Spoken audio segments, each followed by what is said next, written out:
السلام علیکم ورحمۃ اللہ وبرکاتہ۔ دوستو، اگر کسی کا بچہ روتا ہو یا ضد کرتا ہو تو اس کے لیے یہ وظیفہ بہت مجرب اور آزمودہ ہیں۔ آپ اس وظیفے کو پڑھ کر اپنے بچے پر دم کریں، انشاءاللہ وہ رونے سے اور ضد کرنے سے باز آ جائے گا۔ دوستو، اگر ہمارے چینل کو آپ نے سبسکرائب نہیں کیا ہے تو ہمارے چینل کو سبسکرائب کریں اور لائک بھی کریں۔ تو وظیفہ اس طرح ہے کہ جو وظیفہ آپ کو اسکرین پر نظر آ رہا ہے اس کو 11 مرتبہ یا 7 مرتبہ پڑھیں اور اپنے بچے پر دم کریں۔ اعوذ باللہ السمیع العلیم من الشیطان الرجیم یا حنان یا منان۔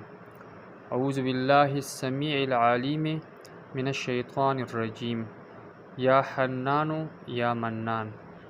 تو یہ وظیفہ 7 مرتبہ یا 11 مرتبہ پڑھیں اور اپنے بچے پر دم کریں۔ بہتر یہ ہے کہ آپ اس وظیفے سے پہلے 7 مرتبہ یا 11 مرتبہ درود شریف بھی پڑھیں تو اس میں اثر اور بھی زیادہ ہو جائے گا۔ تو پہلے اس سے درود شریف پڑھیں۔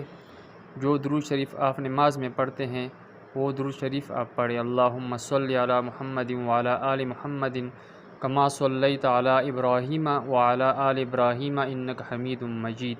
اللہم بارک علی محمد وعلی آل محمد کما بارکت علی ابراہیم وعلی آل ابراہیم انک حمید مجید۔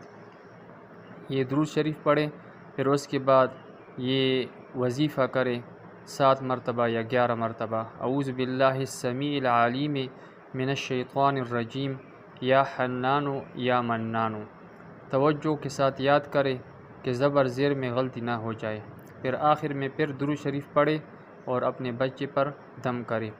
تو یہ عمل اگر کر سکتے ہیں تو بہتر یہ ہے کہ دن میں 3 مرتبہ یہ بچے پر دم کریں۔ انشاءاللہ اس وظیفے کی برکت سے بچہ رونے سے اور ضد کرنے سے باز آ جائے گا۔